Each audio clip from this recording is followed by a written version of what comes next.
The views and opinions of this podcast are solely our own, with no direct intention to offend or upset. Brilliant. Fucking brilliant.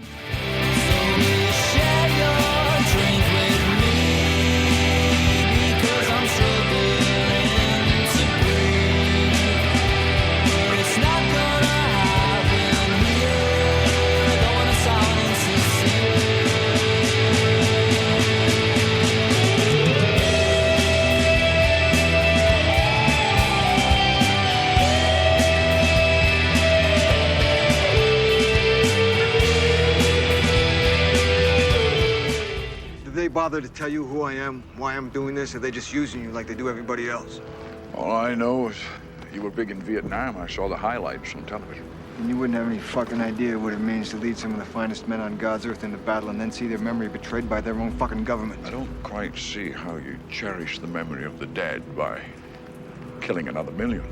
And this is not combat. It's an act of lunacy, General Sir. Personally, I think you're a fucking idiot. Hello everybody, welcome to the long-awaited collaboration between 2/3 of Seismic Cinema, or 2/5, depending what time you watch it, and us, What's the Script. How are we, boys? Yeah, good. Thanks for having us on. Yeah. Absolutely buzzing to be on. Fuck it.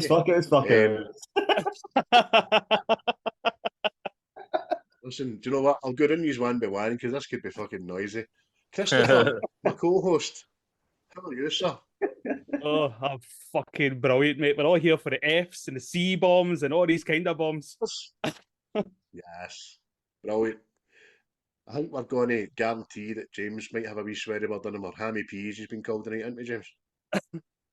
I'll try to be my best behaviour, mate. I don't know about the C's right enough, man, but the F's might be falling in at some point. Cool. In for a penny, in for a pound. This is exactly it. And Paul, sir, how are you? Ah, fucking delighted to be here. And I just like Ladies to and add, gentlemen. it's great to see Chris in good health, because every time Chris starts an episode, he's always got something wrong with him. So I'm happy to see he's in good health today. I was actually at the dentist today. Oh, never mind. And off camera, he had a pizza for Asda and it made him go to the toilet quite a bit earlier as well. So there you go. But listen, that was good to out him, man, because had a wee bit of a sniffle. So listen, noticeably, there's no Simon Pegg, Peace Lily loving, Hogwarts dwelling pal Colin on the pod, who I only found out an hour before we started recording had apparently said that he wasn't coming on. I call bullshit. But you had said it because it's in the chat. No, I'm not going back to look. It's not my fault I was steaming that night and didn't see it. But Paul and James have graced us with their appearance anyway. And I think they're trying to do this thing. I think they're trying to move on without Colin. Yeah. That's right. By the way, boys, he's absolutely ripped him, that podcast. It's just right off the bat. Do you know what I mean? I'm not going to even monologue what you said about him. It was totally underhand, and Yeah. maybe that's why he's not in the night. If you just want it in a nutshell, it's just Viva la Revolution. Now, this is you in a nutshell. Look at me. I'm in a bloody big nutshell. What am I doing in a nutshell? How do I get in this fucking nutshell? Oh, Jesus. Austin Powers. I know. I thought we were actually all right, mate, to be honest with you. I think we were that bad ribbing them. I thought we were quite gentle. When you were ribbing them, you were quite gentle. I like that. I fucking love that, actually. Do you know what? See, since he's known the night, I think you get off lightly. I think he's fucking bang on, by the way. Colin, we love you, but disappointed, sir. So, boys, what's been happening with yous before we get into the film and that? What have you been up to lately? How's the seismic soccer thing going? It's been all right. Seismic Soccer number 3's just released a couple of days ago. It's been pretty good. I hosted that one for a change. See, like when it comes to Seismic Cinema, like I say this all the time, but I'm like the parasite that just like hangs on. Like I just sit in the background just heckling away. So whenever I host, it's just an absolute shit show. But this one wasn't actually too bad. Quite enjoyed it. So Seismic Soccer number 3 was it, and we had our 100th episode where we did the Star Wars sequel trilogies movies, and we just kind of ran into that. So yeah, it was good. And you know, me and James are just trying to usurp Colin, so it's been good fun. So what were you discussing this week, James, on the Seismic Soccer? Because I've not seen it yet. It's obviously in my to-do list, but I generally podcast when I'm at my work and I'm off now, so I love to give you my full attention, you know what I mean? Aye, and quite rightly so. No. Sure, that was a teacher coming out in your ear, and rightly so. That's the class, correct? Undivided attention. No, so we had financial fair play, talk about Everton, and any repercussions that might happen to Man City and that later on in the future, hopefully. There was we did a who's on the plane to Germany regarding Scotland squad. That was a interesting chat, to be honest with you. Some interesting picks from myself and Colin. We spoke about the Ballon d'Or, if Messi was the correct choice to win that. And the other topic was Haaland reaching the 50 goals. Being the fastest to score 50 goals in the Premier League history. So we had quite a few good discussions surrounding that. And always, I tend to go into tangents and talk about Rangers quite often, but I will play a good listen to that, mate. You're a man after my own heart for my fucking sins, I'll tell you. Because obviously I've been listening. I thought your last episode before this one was top draw.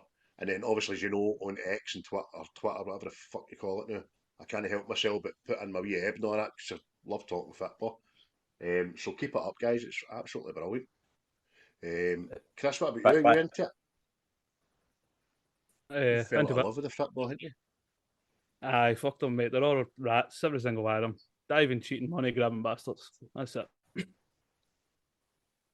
No, I mean, they're even talking about introducing sin bins now. I heard. Can you imagine? It's meant to be, by the way, did you see what colour the card's going to be? Orange. Orange. Imagine that at Park Kid. Orange card. That'd be fucking right. So, listen, see if that takes off. We're going to be sitting like in 5-10 years going like that. Bastard! That's an orange card if ever I seen one, David. That's an orange card, that. Come on. I mean, how do you even introduce that? No, I mean, how do you introduce that? No, I mean, what is it? A shot pulling? No, I mean, so he gets a maybe 3 in a game instead of 2. It's pandemonium. It's an excuse to stop sending people off on it, I suppose. But guys, where is it? Tell the people where we can find you. What platforms can we get Seismic Cinema on? And what is your motto? I want to hear it on your podcast. James, you can take it since you're the new guy. The motto. So we are Seismic Cinema and Seismic Soccer. You can find us on Twitter, YouTube, Instagram, TikTok as well, apparently. Don't use TikTok myself. I'm not cool enough for that. You can find us there. Our motto, we are Seismic Cinema. And we believe in the power of escapism. So tune into our pod, listen into our rabble in terms of movies, TV shows, and the new Seismic Soccer episodes. It's a variety of different topics, man. So it's not just Scottish football. It's any topic that kind of around the world that involves football that's maybe been in the news or maybe from past events that we can try and bring up again and relive the glory days to a certain degree. So, by the way, that's well better than Colin does it. Fuck Colin. Colin's currently sitting in a cubicle in a restaurant somewhere like that. How they're going to introduce the sin bins on this podcast, by the way. That's an orange card right away, you. Oh, Paul, you couldn't help yourself. It's an orange card if I've ever seen one. When Colin hears this back, me and Paul are getting orange cards for sure. I'll tell you that one. So if you're listening, guys, watching on the old YouTube and that, then please check us out, man, because we could be doing with some subscribers and just help the channel grow. Thank you. Aye, well done, mate. You're doing smashing. Absolutely love listening to you and all that. You gave me a wee buzz when me and Chris we did the same job. But by the way, Paul, we're no bus drivers, you know what I mean? But when we're doing our job that isn't driving buses, we like to listen to podcasts because see when you're driving a bus, I think that's frowned upon, you know, but I don't know where I heard that, but oh god. I can't even drive. I can just imagine you're in an emergency stop and you heard the Arsenal 11. What the fuck is that about? On the bus, literally. I know. Listen, he's only getting away with that. Don't get away with that. Yeah, I didn't see it. I knew you were drivers, but that Frenchman, Lauren, he's no happy because he changed his nationality and everything for us bastard. Ben White's the boy. Listen, very, very quickly, before we go into the collab movie review, which I'm sure everybody knows about anyway, is there anything I've been watching lately, Chris? Anything you want to give us a heads up about that you think we should maybe take a wee interest in? Nah, I just went back to the old classics. I went on a Mortal Kombat binge. Watched the old two and then watched the new one. Tell you, mate, I'm walking about the house shouting fatality to everybody now. Fucking ice cubes at people. Have that, you bastard. Nah, nothing much. Just went back the way. What about yourselves? What about you guys? What have you been watching? Anything you want to give us a wee heads up about? Anything good on the horizon? Well, I've been watching, the Squid Game, the challenge on Netflix. Aye, what do you think of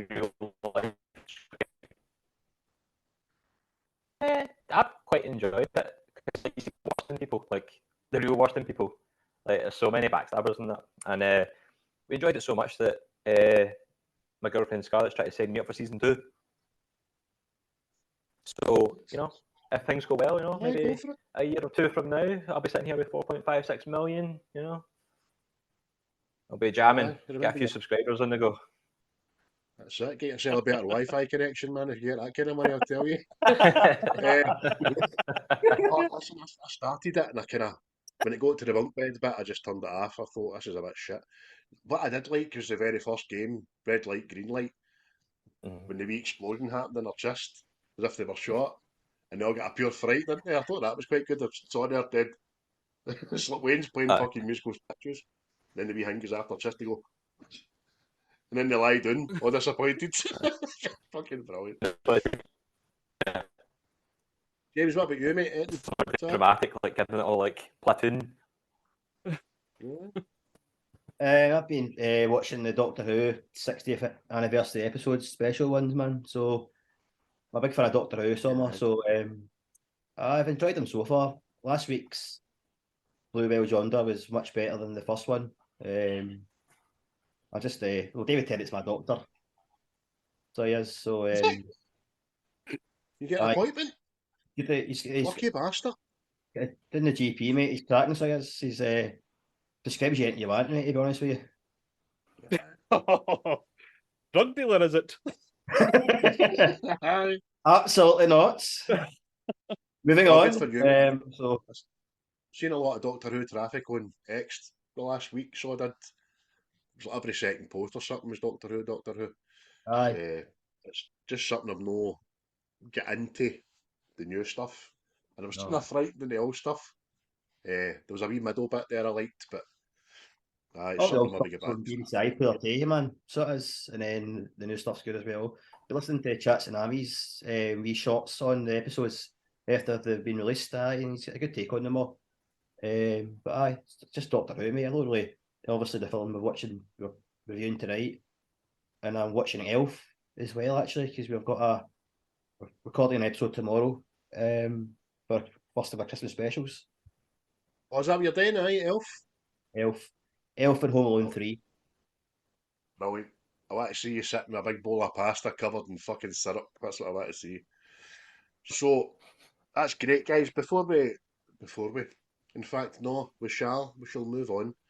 So, we got together a few weeks back there. We started the WhatsApp group. It says, right, get our heads together. Let's fucking do this collab.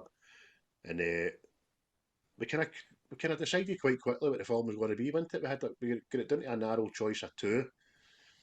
Chris and I ended up doing the season finale for Highlander, which was one of the choices, and then we all decided to agree on 1996. 1996? Aye. That's no year. 1996. It was a bad case Michael of vomiting Bay. that year. That was terrible. The Rock, starring Sean Connery, Nicolas Cage, Ed Harris, David Moore, John C. McGinley, and another 30 brilliant people.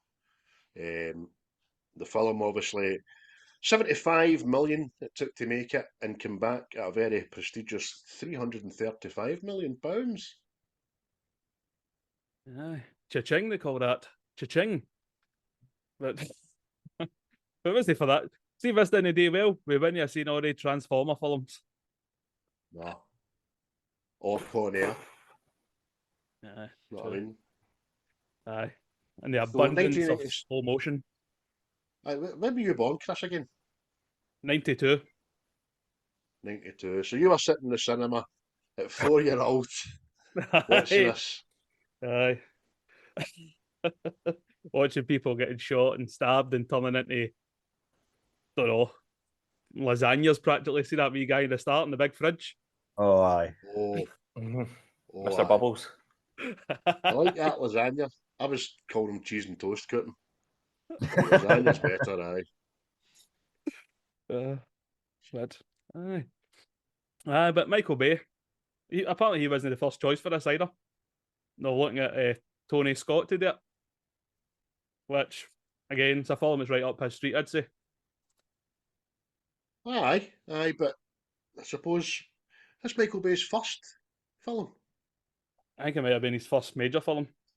First major one, aye, because Because after this, it was obviously we've seen Armageddon and all that.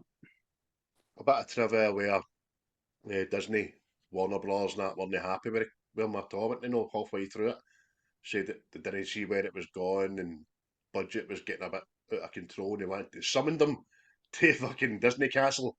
You know what I mean? And he met Sean Connery on the line. Sean Connery just played golf. And where are you going there, Michael? I'm going to get my bus kicked, Sean. Go up to see the bus, man. That I'll come with you. Yes. And apparently, Connery went in with him to the meeting and told all the directors, leave that wee prick alone. He's doing a good job there. You know what I mean? Or you'll get a little slap. Aye. So that was brilliant, man. But Michael Bay, yeah, is good. Yeah, it's good. I enjoy Michael Bay. Quite sure you've got a lot of time for him, Chris. I've got a lot of time. He's got a vast body of work, boy. Where What were about you in yous? 96, James? What's that, mate? Where were you in 1996? It was in 96. I was in Primary 7. Yeah. Primary 7, mate. So I was in the cinema in Primary 7 watching the film. I was watching the lasagna cooking, getting trapped in. Trapped in. No, I was in primary school, mate, at the time, so I'm a wee bit older than Chris. Yeah, I didn't watch it until the secondary school. Second year, probably. Before I started watching it, and you just quote it like David. Brilliant, man. Absolutely brilliant. Paul, what about you? When's the first time you watched it? Oh, Yesterday. what was it? I was on. Nah, this is like one of my favourite movies of all time. I don't know when I watched it first. It was probably about 10 or 11 or something. I'm a 90s guy. I'm 91. When I was born, but it was one of these films that I watched like dead young. My dad like late at night was like, "Here, I'm gonna watch this," and yeah, loved it ever since. On my podcast, I like my kind of like military movies and stuff. and with action, like I'm there. And this one was just like ramped up to 12. Like it's just crazy. Like some of the action stuff, and like when you see Michael Bay's movies now, you see where he started off from, and you can like, yes, that Michael Bay movie. Just anything that can explode will explode, or just like daft things that shouldn't be there will just be there as an obstacle and stuff. It's just funny seeing it back. You're like, yeah, that's Michael Bay, all in. But Aye. 90s, He's one of the directors, isn't he? You could turn on like the telly and see a film you've never seen before, and see 4 scenes and say, "That's Michael Bay," can't you? Because it's got to have slow motion, a flapping American flag. What else, Chris? What else do you say? Just something that shouldn't explode. Well, see, even if you look at the car chase in this, it is literally a Transformers film. There's, like Paul said, stuff exploding that shouldn't explode, like a mailbox. You know what I mean? There's 20 motors all flipping, spinning in the air, fire everywhere, concrete's getting shot up into the air. It's just pandemonium. I think that's why Michael Bay get pulled up though, because that car chase, because he shut down San Francisco but for longer than meant to have happened, and they weren't happy with him. And then, as you say, Craig, he brought in Sean Connery to calm it all down. You know what I mean? But I think that was part of the reason why he brought in, because of that car chase scene. That was at the start of the film. Aye, because apparently it was like a logistical nightmare or something. It's like 93 signatures. Is this your first job, son? Great part, man. We want to talk to you about this logistical nightmare. I see the guy on the tram. Bitch, my honey, my darling, talking to his tram. It's a nice tram. It's a nice tram. But for a wee explosion, it goes about 40 feet in the air. Off, mate. Do you think Michael Bay sits when he's about to film something and he's like playing with his Legos? I want the red blocks to go up that way. But it's true, man. And then the wee black guy rolls at it after it, doesn't he? Oh, I'm still alive, you know what I mean? Aye. See, let me ask you, James. See, as a plot goes, right? General Hummel, his plan, and why he's done it. Do you think it's like a good one? Do you think it's feasible? I mean, I can understand the reasoning behind it. You know what I mean? I think the whole scene at the start of the film, where he goes to the graves and he basically, what he does, he takes his badge, his Medal of Honor off it, didn't he? And puts it at the grave. Basically him saying he's not a man of honor anymore. He's going to have to go against everything he's pledged allegiance to in order to try and get the debts paid that the government didn't. I think it's a cracking plot. Whether if I agree with it or not is another question, I suppose. But I think the plot in general and where they use Alcatraz is a way that they could launch the rockets that they couldn't access. They would have to go, underwater, as we find out, to get there. It's quite remote in that regard, and so I think it was a good location for him to make the attacks. I enjoyed the plot, mate. To be honest with you, 100% agree with you. I think it's plausible. I think like that could easily happen. You know what I mean? So it's totally agree with you, mate. I think it's banging. I think it's a fucking banging plot. The only thing I've got a problem with, right, is you're right. It goes to the funeral for all his men, and then they go to his wife's grave, right? Aye. Why is his fucking wife buried with soldiers and that? You know what I mean? Was she a soldier? His wife was Rambo. No. Do you know who his wife is? What's his name, right? General Hummel. And her name is Barb Hummel. And apparently, if I read it right, Barb Hummel was an heir to the empire of the Hummel sports goods factory. And she was actually assassinated for losing the contract with Rangers. So there you go. I was pure intrigued there, lads. Barb Hummel ate a bullet. No sooner had it been called the Hummel Training Centre than she was fucking dead. And But no, that's where you get the bars. It's not actually bars of honour, it's just chevrons. Aye, she was part Danish, apparently. Put that aye. Oh man. See, like Alcatraz, as you were saying there, brilliant location.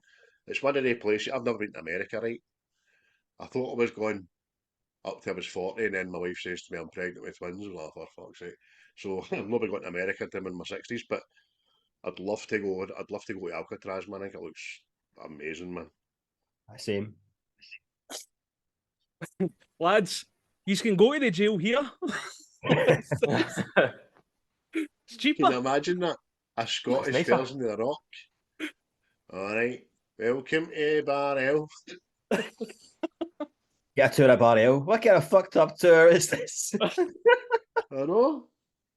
Wouldn't have to have VX gas. It would be fucking launching rockets full of buckets full of jobbies. How about you, Paul? What do you think? Do you think it was the plan, the plot, and all that? It just kind of synced in good?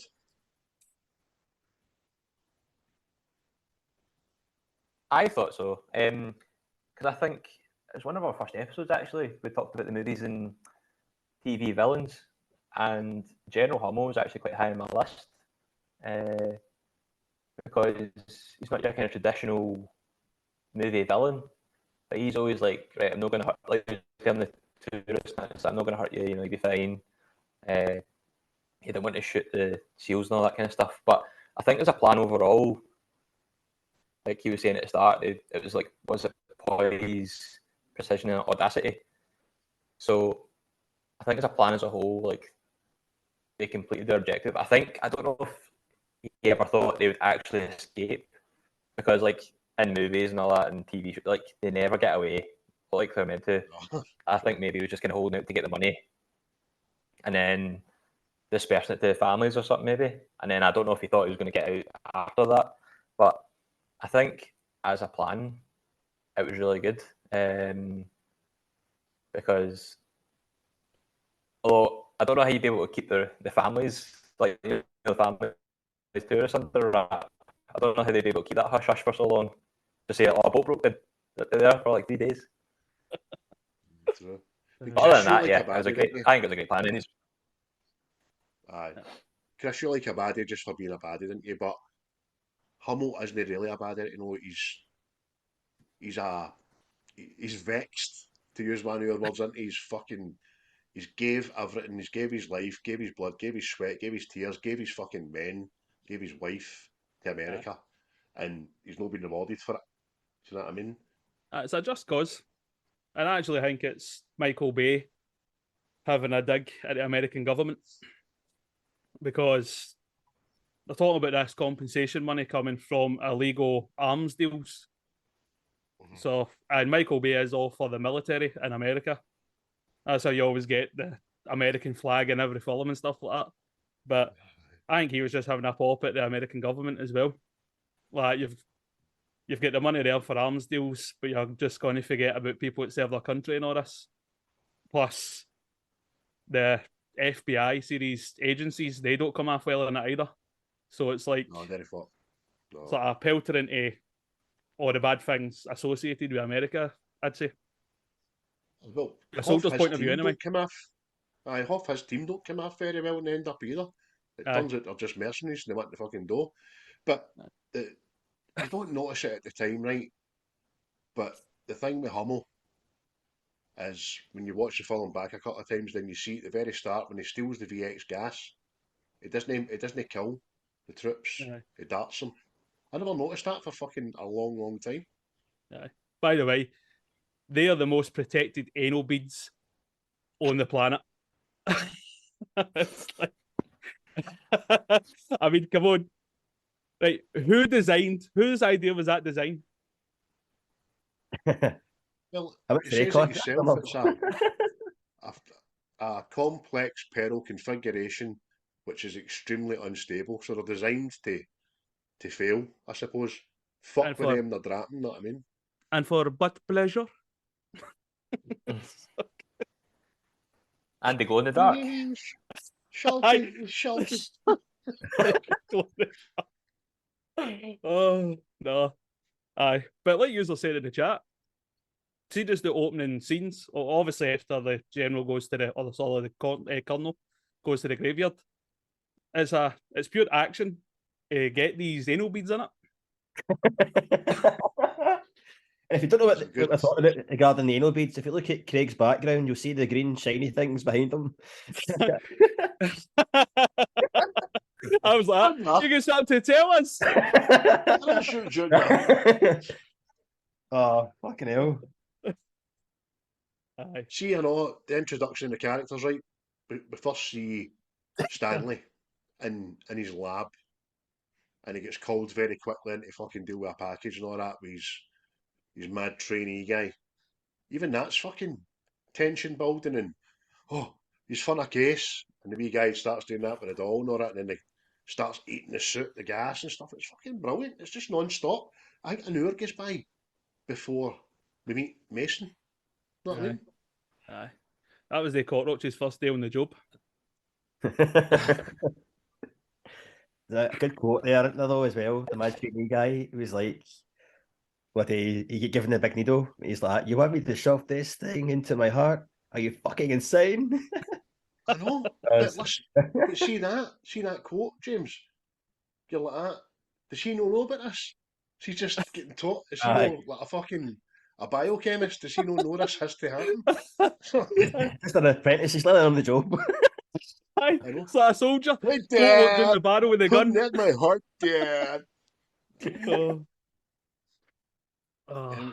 Quickly go into some favourite scenes, Paul. Enlighten us. What's your favourite? One of your favourite scenes in the film?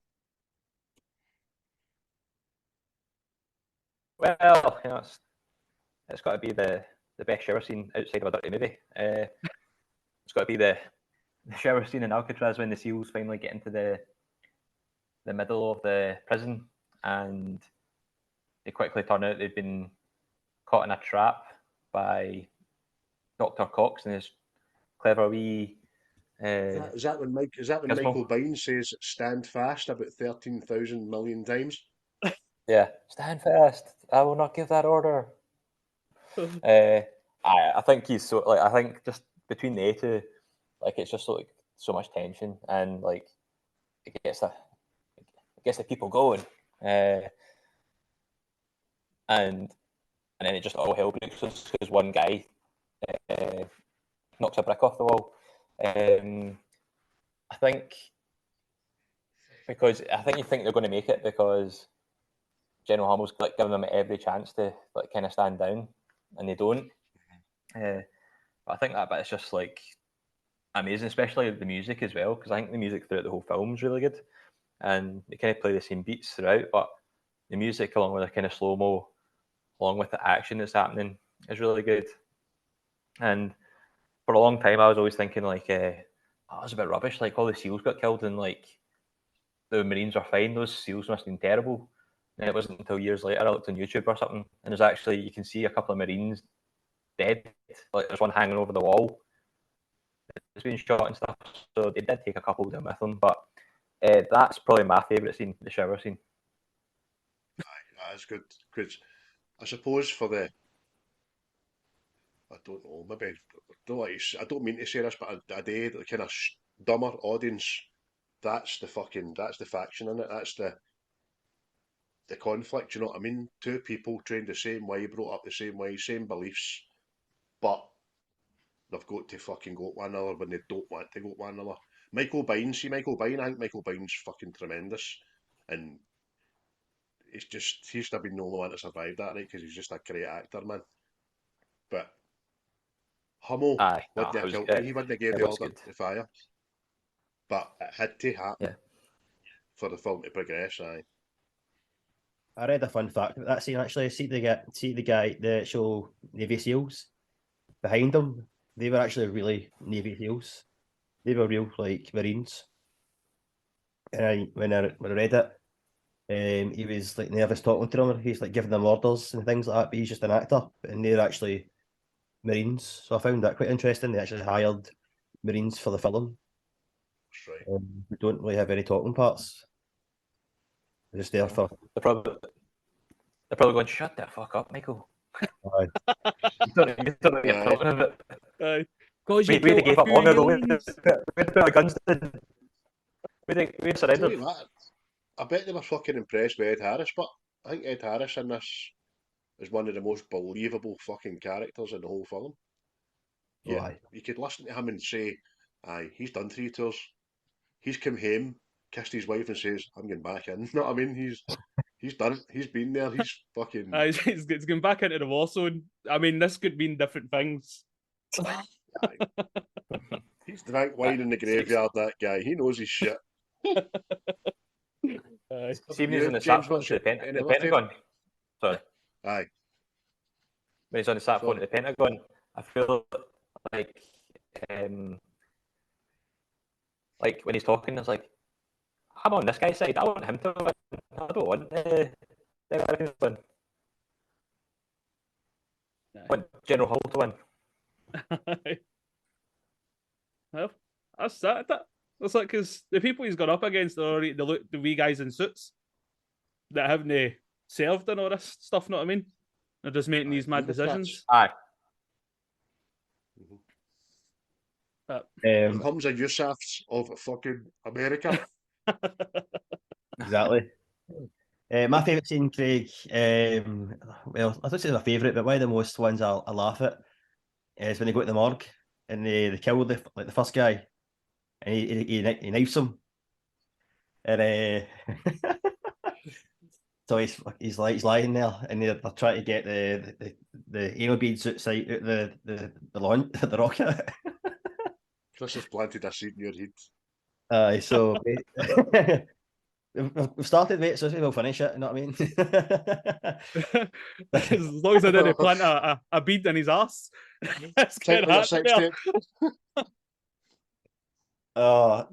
he's trying to get the chip at the rocket, but he's going to take the beads out and that, and then as Nicolas Cage, Goodspeed is taking them out, the body's lying twitching, and he goes, "You've been around a lot of dead bodies, haven't you?"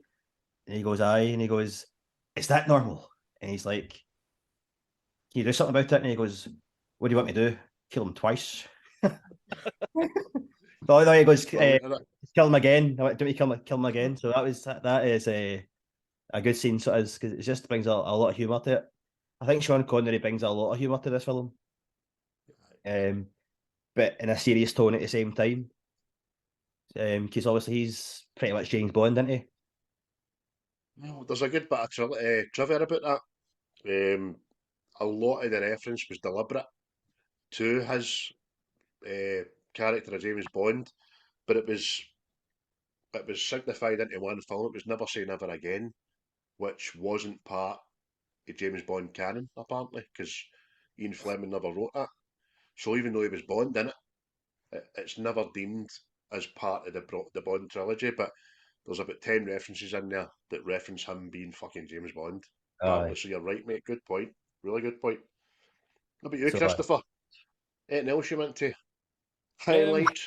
I'm running about the same scene as James. I just think it's funny how it goes for Mason being the guy in charge. Like, shut up, sit there, blah, blah, blah, blah. And then see when it comes to the bomb disassembling, it's the roles are switched and he turns into the wee deer in the headlights. You know what I mean? But that is brilliant, because when Stanley starts getting a bit serious, don't drop that, and you just see Sean Connery's face just turn into a wee boy, didn't he? Just going, oh. It's like, let go, there's no way to let go. That's fucking brilliant. You're going to get turned into a human lasagna here, boy. Stand still. Like, as he's taking it out, he's explaining process by process about this shit does to you. And just Connery's acting and just a facial expression is great. Just, it does that. What happens? Who am I? Where are we? What happened? I mean, don't drop that shit. You're right, mate. It's brilliant. That's like me describing my hangover. Skin bubbles. more or less. There's even fucking one of the most famous speeches in it is the prom queen shit in it when they go to split up, and he says, "Have you got this? I'll do my best. Your best." Losers always whine about their best. Winners go home and fuck the prom queen. But then Stanley's line is, "Carla was the prom queen." Do you know what I mean? That's great. Because Connery just goes like after it. Oh? Really? Oh. Really? Really? That's great, man. Just diffuses the prick. You know what I mean? He's been magnanimous. And it just diffuses him. It's absolutely brilliant. See what how you were talking about Bond there? Apparently there's like a fan theory out there that Mason is James Bond. Well, you switch that fan theory off there. But apparently he is jailed, right? And they're using, like, see the name James Bond. It is a name all spies use. Because apparently, for the time he was arrested and jailed, works out about the same timeline as one of the James Bond films. Aye. Where were you 10 minutes ago when I said that? Never Say Never Again. The film was called Never Say Never Again. Well, I did say it again, all right, mate. Aye, you did say it again, you big fucking cheeky, kitten-looking motherfucker. Aye, that's what I said, mate. There's 10 references to it, and they all tie in. So even when the wee guys fucking pulled up his file, who is this guy? He's from Glasgow. Glasgow. No, I heard of that, Davey. You heard of that Glasgow. Glasgow. But have you any favourite characters in the film? Oh, what, Craig, what's your favourite scene? My favourite scene, as I said, I liked the your best speech. But do you know, scene-wise, I don't know, they're just all smashing. It just never stops. Before we even get to Alcatraz, the fucking car chase is amazing, man. Absolutely amazing. Even just the patter, and the wee guy says to Stanley, "Oh man, you fucked up your Ferrari." And he goes, FBI, use your fucking mic, you know what I mean? It's great. So that's a great scene. Even Insurgents underwater looks fucking smashing, and Stanley's never been underwater. He can't work his fucking aqualung and all that. I don't think there's scenes. I think the movie as a whole, I think the actors just fucking make it all brilliant. It's all a semblance into one, you know what I mean? Great. Character-wise, though, Chris, you were asking. Paul, who's your favourite character in the whole big film in that? I was going to go for Mason. Can you just hear him? Oh, I can't hear him. His Wi-Fi's away. No paid the bills. Not good. Can you hear me now? I can hear you at parts, mate. Can you see me? Can you see me now? Get up the stair. Slap your missus. The bogus gas, man. Have the Wi-Fi.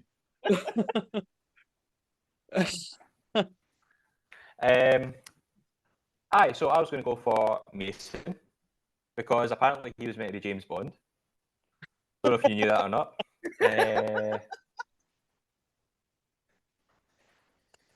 Nah, I'm going to go for I would have to go for General Hummel. It has to be General Hummel. I think he's the best character in the whole movie. Like you're saying, he's believable in the character that he's playing, and he's the best kind of bad guy doing bad things for good reasons. And you know what? I can get behind him. Like, see if I could quite easily just like, you know what? Let him away with the money. Let him have a good ending.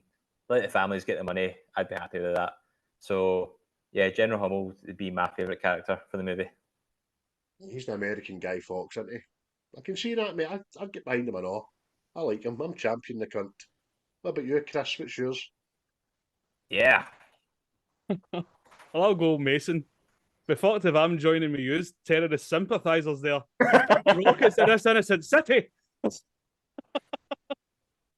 Nah, I'm Hummel as well, mate. Like he says, I could get on board with his cause, and really, his whole thing is a bluff. Anyway, he really no intention of harming innocent people or servicemen or anything like that. So, aye, he's a good egg that just got in with a bad crowd, I'd say. But aye, what about James. yourself? Me? Well, I know what I know why you've said Hubble. Like his character's believable. He says all the right stuff. His dialogue's fantastic in it.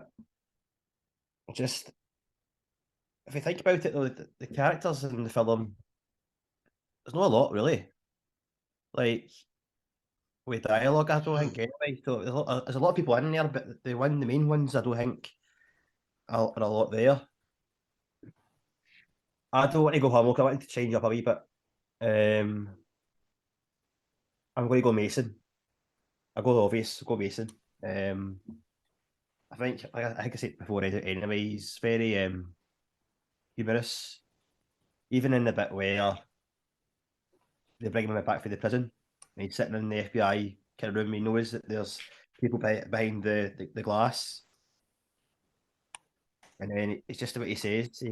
He says somebody, but is that the guy who plays for the Red Sox or something like that? And he hits, and he says, that's the chap.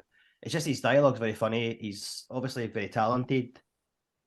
He's 65-year-old and he's still putting people in the buzz, know what I mean? So that fucking, you're right, mate. See that whole debrief hotel stuff? It's fucking brilliant.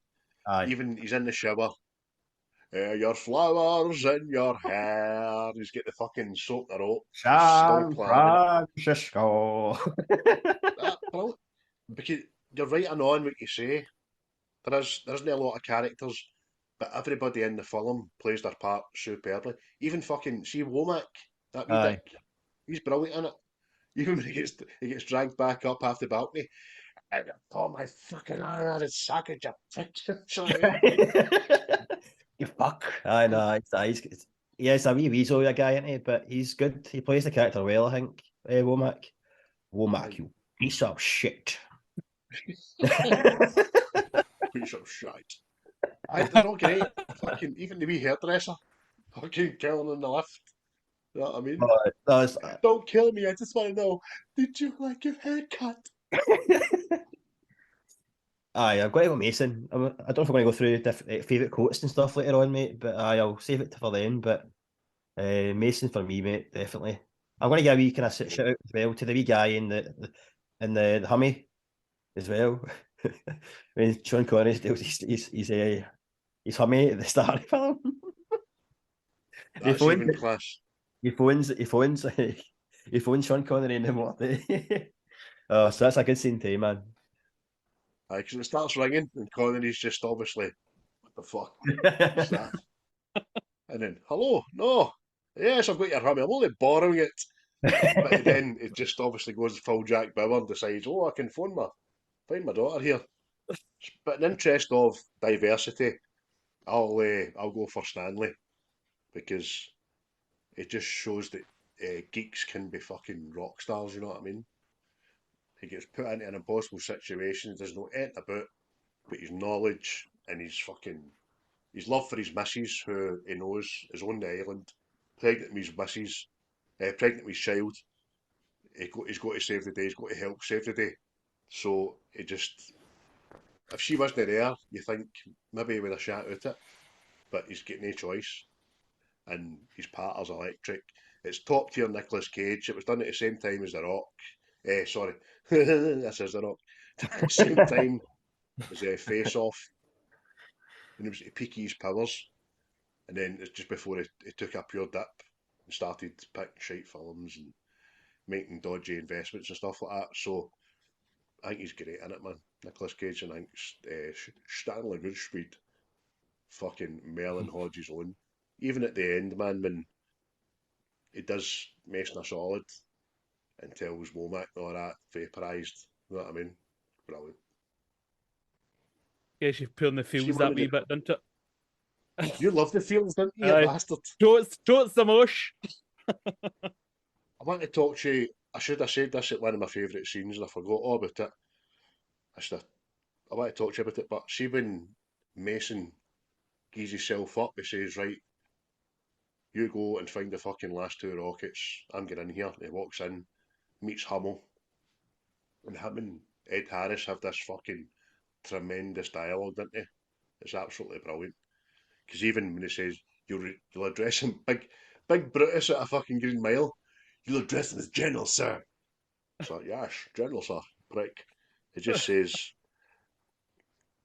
it just counteracts every one of Hummel's fucking rebuttals by saying, this isn't combat, it's an act of lunacy, General, sir. Personally, I think you're a fucking idiot. It's a great quote.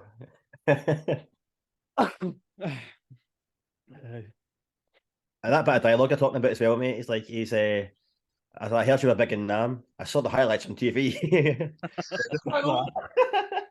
I saw the highlights. Oh my god. That's the bit where he's got the hospital. Any other good quotes, Paul?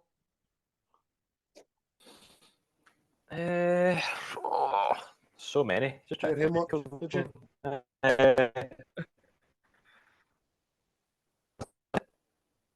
That's no, it's cool. I don't know. I when they're talking about the.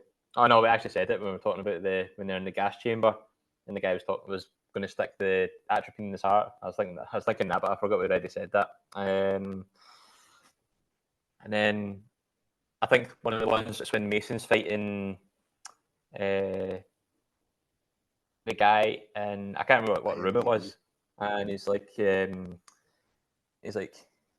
English prick, you know my old man was Irish." And then he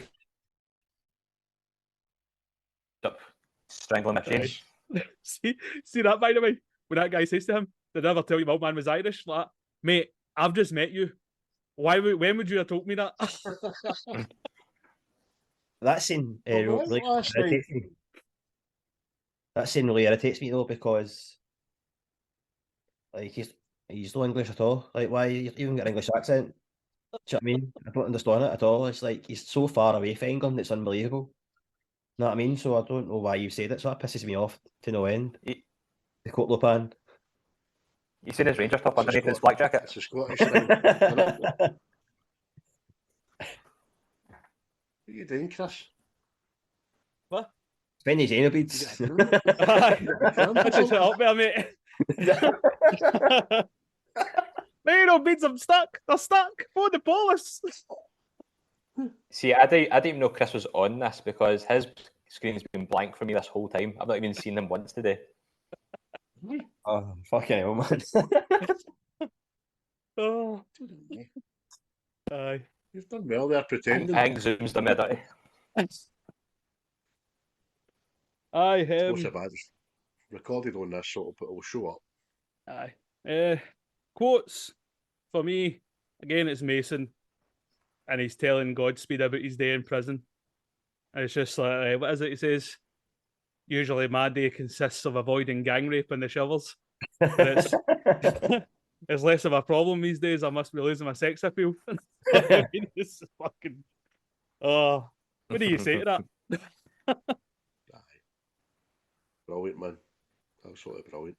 The other one as well was at the very end when Stanley's get fucking Candyman in the lighthouse. Do you like Elton John's Rocket Man? I don't like that namby-pamby shit. Well, that's strange because you're him. You're the Rocket Man. Scooby-Doo moment. You know, right out with a rocket, man. It's good. That's brilliant. See the other last wee henchman at the end, the wee soldier that Godspeed puts the one of the beads in his mouth. Oh, jaw guy.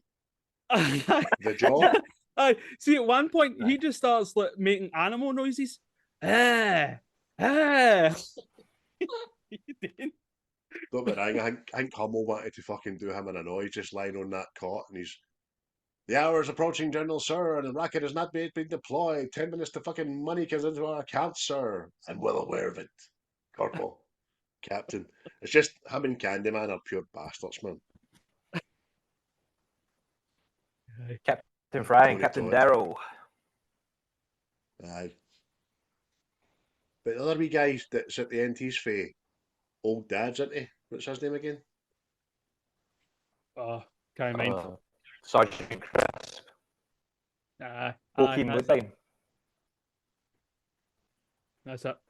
I hadn't seen him in ages. I think I've seen him in this. I think that Devil movie with the elevator, and then Old Dad's. I think that's the only three things I've ever seen him in. Aye. He's been in loads. He's been in the... It was in the remake of fucking... I know you poo-poo it. Total Recall remake. He was the Harry in the new one. He was the drunk pal, you know what I mean? Oh, so he was. That's right. Oh, poo-poo. By the way, I just don't want to watch it. I forgot about that. How's your own here? The new Total Recall's fucking good, by the way. Nah. I didn't mind it. Yeah, I'm not going to waste my time. I didn't mind it at all. For it not being a carbon copy of the story of the first one, visually and action-wise, I thought it was fucking smashing. And I don't mind wee Colin Farrell. I think he's alright. Aye, don't get me wrong, innit? The technology and the effects and the world and all that stuff. The horn on it. Aye, but I mean, it was like, it went like Minority Report way. You know what I mean? It just copied other things. Last film that Kate Beckinsale was fucking cutting about, man. Aye, but that's what I mean. It doesn't get points because you get a fucking hard on. This, because I regularly don't get a hard on anymore. So it gets me points. And that brings us to our sponsor, Viagra. That brings us to our sponsor, which is every third advert on your fucking Instagram. Gummies. Take these gummies. Anyway, in closing, guys, is there anything you want to bring up that we've not touched on, scene-wise or actor-wise or anything like that? How did you feel about the end?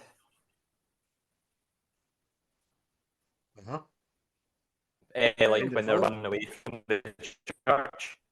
I thought just compared to like the mate, you're fucking so breaking up, I can't hear you. I don't know if Chris can. But it's like everybody wants a wee happy ending. You know what I mean? It's like,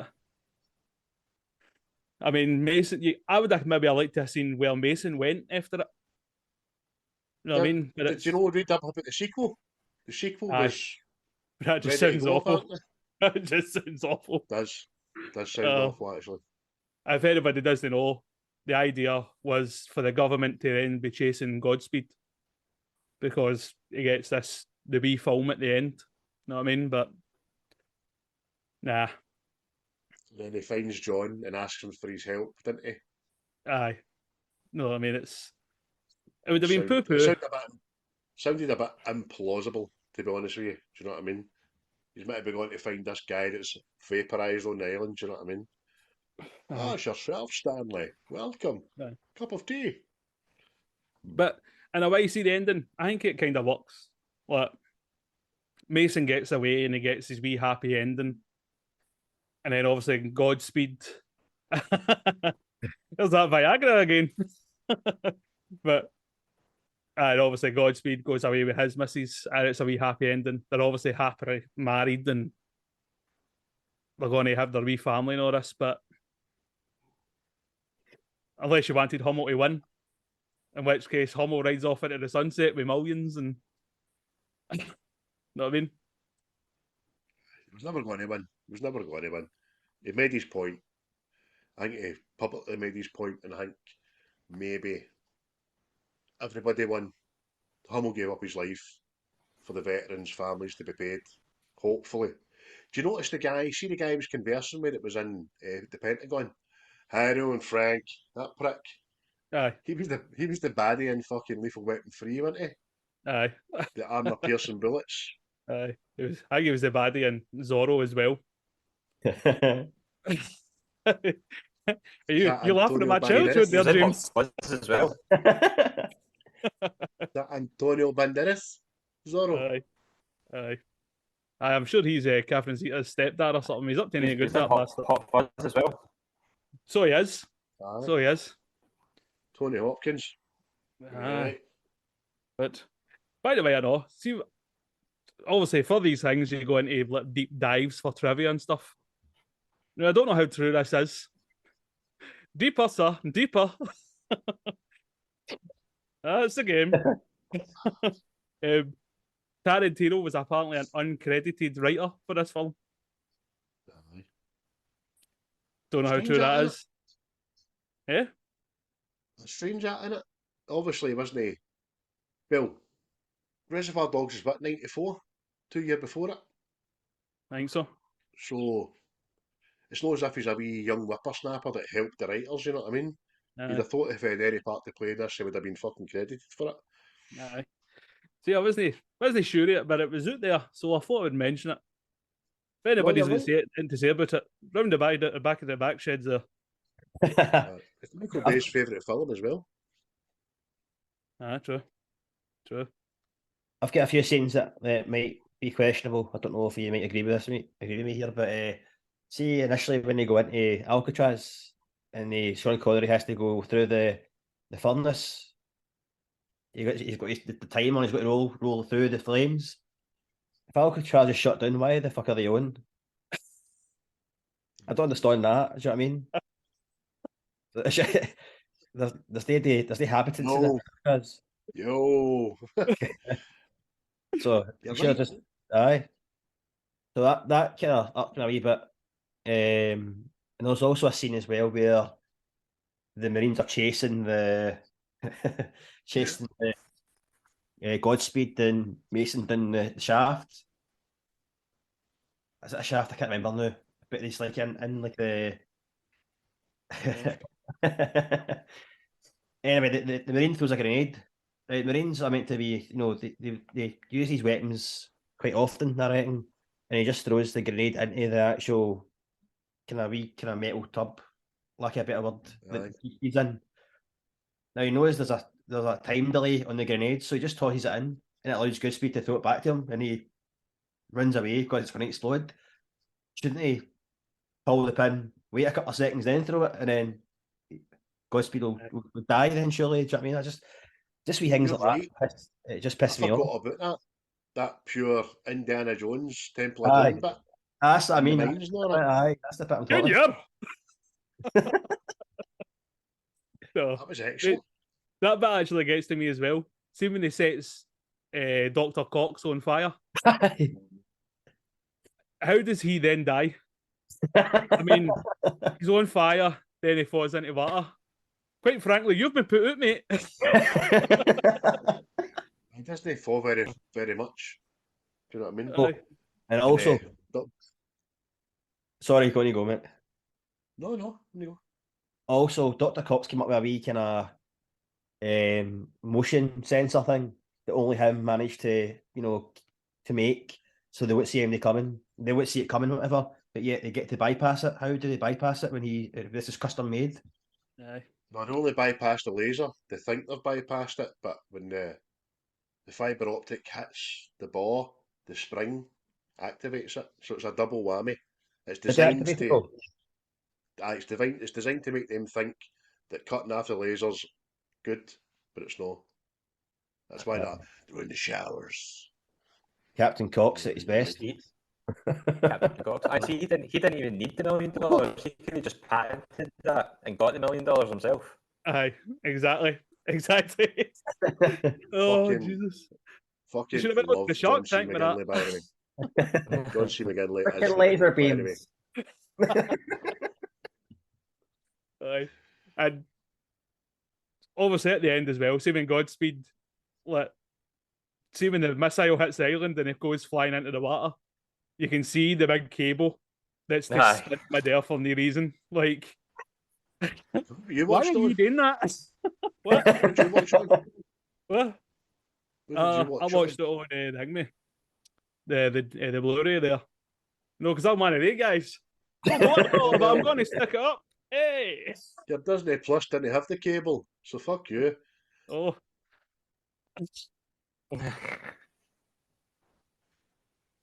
Aye, it was good. Guys, what was your time? Aye. What we gain out of 10? Paul, you first. I'm going to give it a 9, I think. Only because praise indeed there. I feel like Nicolas Cage's character confuses me a bit because it goes from like wimpy to action star to kind of like socially awkward to badass. Like he kind of flirty flops quite a bit, and it confuses me. I'm not sure I like it much. I think I'd rather him be one or t'other. He goes from like kind of social awkward in interviews and stuff, doesn't know what to say, to running through hotels, stealing Ferraris, stealing cars, running through windows of shops and stuff, and then he's been sick when he's been told he has to go to an island and stuff. I don't know. It gets me a wee bit. So 9 out of 10 for me, but I do love this film. It's one of my favourite films of all time. I kind of get how what you gave it a 9, but criticised why it only had a 9. That was good, mate. Well done. It could have been a fucking 12. It wasn't for that wee prick. Didn't make his mind up. High praise, mate. A 9's high praise. James, It would have what you been. saying? It's just that. I can't know what you mean by that though, Paul, because like in the penthouse he asked for a gun, and it's like, you're a chemical freak. Why you want a gun? He's like, I'm a chemical super freak actually, but I still need a gun. And then 5 minutes later, he's Masons get Womack hanging off a building, and then Godspeed is away chasing Sean Connery as if he's Jack Bauer. You know what I mean? I just don't get that part of it because he's only had his FBI training, weapon training years ago. I reckon that's what it kind of alluded to, and now he's chasing this SAS operative Mason through San Francisco. I get that. I understand what you're going for, mate, in that regard. For me, mate, as well, I'm going to go for a 9. Somewhere. Just the wee bits that I said before just piss me off a wee bit. I kind of get a 10. But like you, Paul, it's like ever since I watched it back in secondary school, in second year or whatever, man, it's like it was always one of the films I would always quote with my pals. Like the prom queen quote, you've got the person I think you're a fucking idiot quote. Even the bits of Mason Disney talk, he just gives a thumbs up and he's like, what does that mean? You know, it's just that wee bits like that, mate, as well. And aye, take up too much time. A 9 out of 10. No, you're all right. Well, let's start from the start then. It was the summer of 24. With the flowers in your hair. San Francisco. Nah, 9 out of 10,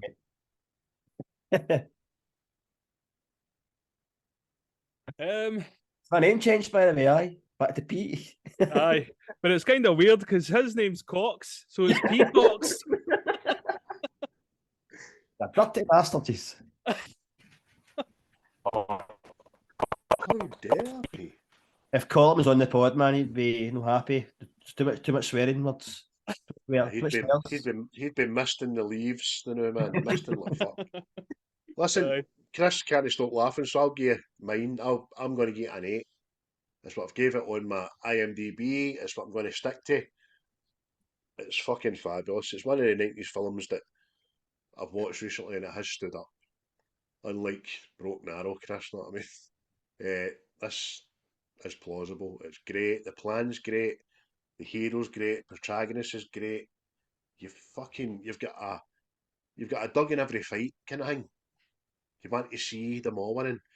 With regards to the Goodspeed stuff, again, he knows his missus and unborn baby are coming to San Francisco, so he's going out his comfort zone. He's fucking chasing down Mason. He's stealing cars, and then by the time he gets to Alcatraz, he's fucking there, and he has to just go for it. You know what I mean? So, I can give Stanley a pass, man. I think he's smashing. Chris, what you getting out of 10, mate? I'm the same. I'd get a 9, and everything you've already said. Know what I mean? All right, it gets an 8. It's fucking garbage, and it's all because of that cable at the end. Nah, a 9, mate. A 9. Smashing. The action stands up. The humour stands up. The patter. The storyline, the acting, know what I mean? And there's no like shitey CGI in there that you look at now and you go, oh, that's pure cartoony. Know what I mean? Everything's practical. And it was good. And I mean, how often do you get a film where, well, we're on here and we all understand why the bad guy's doing what he's doing? So that's it. You've got empathy for the cause, you know what I mean? Whereas you think, all right, you're going to put it the wrong way. I mean, even if you fucking look hard enough, you realise Hitler had a fucking argument. However, you maybe not put it the wrong way, you know what I mean? Cut that, no, cut that. It's fucking true. It's true. Fucking Guy Fawkes had a point. Maybe wouldn't have put it a wee bit the wrong way, you know that, but with Ed Harris, he's laboured his life. He's gave everything for a cause that isn't rewarding him or the people that died under him. So you're immediately fucking rock on, son. What's all this about? What are you standing here like fucking Uri Geller for? I never thought I'd be sat something and went, fucking telling you, mate, Hitler, man, just misunderstood. I never said that. I never said that. I'm just saying the wee guy had an argument. He had enough people that listened to him, and he's went about it the wrong way. But do you know what I mean? Aye, but nah, aye. So it's 9s all round. No, it's an 8 for me. I never blew my fucking sacks on it, but it's great. It's absolutely brilliant. It's one of the best films you can ever pull from the 1990s and watch again. It stands up, as you say. The practical effects are brilliant. I don't even think there is any CGI in it, to be honest with you, is there? It's just slow motion explosions and car chases and fights and all that. Yeah, everything a grown the boy only needs. thing, the one kind of thing that sticks and fucking irks for me, see the shower scene, right? That firefight in slow motion goes on for a bit of a while. And then see the aftermath. When they're all dead, there's about 3 splatters of blood. Do you know what I mean? They're all upside down and fucking lying dead and all that, and there's about 3 splashes of blood on the was. Like that. I went on for half an hour, man. Fuck the shit. But those bloody Navy SEAL actors are sitting there going, we don't bleed. And just went, it's over, Navy SEALs. I have the high ground. Do you know what I mean? Oh, no. There you go, Colin. Star Wars reference. Oh. Right. So, I think we better wrap it up, boys. Before we go, Seismic, what's happening next week is Elf, you were saying, isn't it? Aye, so tomorrow we are recording Elf. So it's just myself and Colin just doing that tomorrow. I am hosting. I was turned up for that, aye. That's good of Oh, so far, aye. Thank him. Thank him for turning up for that. We have just released the Seismic Soccer 3 episode. So you can check that out. It's on all platforms. So Christmas specials Elf, that'll be released next Wednesday. Then thereafter it'll be Home Alone 3. And I'm not sure who's hosting that one. Home 3? Well, we've done Home Alone 1 and 2 already, I think, before my time. So I think the general consensus during our planning meeting was I like the way you said that during our planning meeting. so You're fucking rogue. It's Home Alone. Listen, see Home Alone 3, is that the one where the cunts, sorry, my three words. The people turn up at the house and they've all got the white on. aye. Aye. I think it's quite underrated, mate. I quite enjoyed it when I was younger watching it, you know what I mean? So I don't really mind it. It's not the same, but that's where Home Alone franchise stops for me. I don't watch any other shite after it. So I'll gladly watch 1, 2, and 3. He's been very generous there, but I stopped at 2 for me, to be honest with you. Ah, But no, listen, if you're doing it, I'm looking forward to it, because that News Day, I fucking love listening to these. I think these are great. I appreciate that, mate. Thanks for the kind words and support, mate. It's much appreciated. But I definitely went on your seismic soccer. I went on it. I think Paul, we're trying to get some guests planned for the new year, is that right? Paul?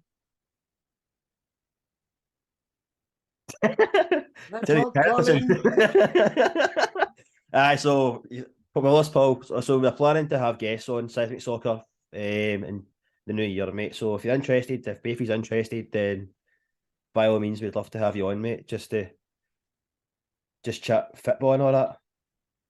See if it's your episode where you're going to do women's football. Give me a bye, man. Go into that shit. I don't think we're that. Men's football.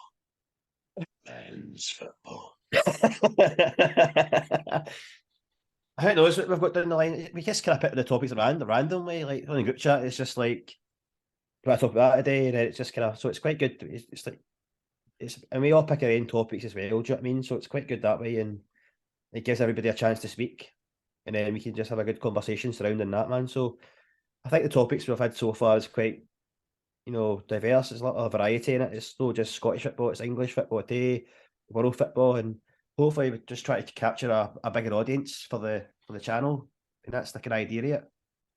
Keep it up. It's in its infancy, innit? And you're covering, as you say, 3 or 4 different subjects every episode, which is fucking great. Because when you pose your questions, I'm into it. I like that shit. I'm actually annoyed at the fact that Twitter doesn't let me fucking do what I want to say, because you've all got so many characters on it. I just want to get into it with football. But keep it up, mate. You're doing great. Paul, Colin, 3s, 5es as well, the other 2 boys as well when they're on. Who Chris lobbed out the chat, which was a bit of shit. For doing that. But Chris, what have you got coming up? I woke up to X has been removed, Y has been removed. I'm like, what did I miss last night? What happened? What the hell? Aye. A bit too many babies. I'm doing that. By the way, listen, I withdrew his admin status straight after it. Chris, what have you got coming up? You ever been a patsy in your life? 2 of series 4. Can I change your subject? Listen, the 2 boys can get back in, add them. I don't care. I'll sell it to Scarf on that. It's alright. I'm only kidding. Chris, what have we got coming up? Episode 2, series 4, mate. We're delving into the world of Guy Ritchie, and we're going to do a rock and roller. Most people I talk to like it. A lot of people haven't seen it, so it's time to bring it to the floor. Aye, listen, I tell you what, it's up there with, in my opinion, it's up there with Lock, Stock and Snatch, Guy Ritchie wise. You watch it again today, mate. I've seen it about 30 times anyway, but you're like, fucking, this movie's still so good. Great patter, great actors, great scenes. Aye, stick ways. It'll be out on Monday. Whereas this one will be out tomorrow morning at 9 AM. Guys, right, so I'll set it for that. Which means I'm going to have to log off and do some editing until the wee small hours. Half pissed. Which is good. It's fucking It's so good. I swear to God. I swear to God. It's good water, that. Aye, just remains for me to say, Paul, James, thank you ever so much for coming on with us. You have been smashing. Paul, when you get one of your own Tinterweb dishes on your house, that'll be even better. Swear to God. I appreciate having us on, mate. It's been a good laugh. It's been a long time coming, this, mate. So it has. So I'm glad we finally got you up at your bed at night time to do this. How late is it? What time is it? Well, it's fucking 3:30 in the morning. Jesus. Got to toilet a couple of fucking gremlins. Too late. Seriously, mate. Cheers. Much appreciated, mate. It was nice having you on.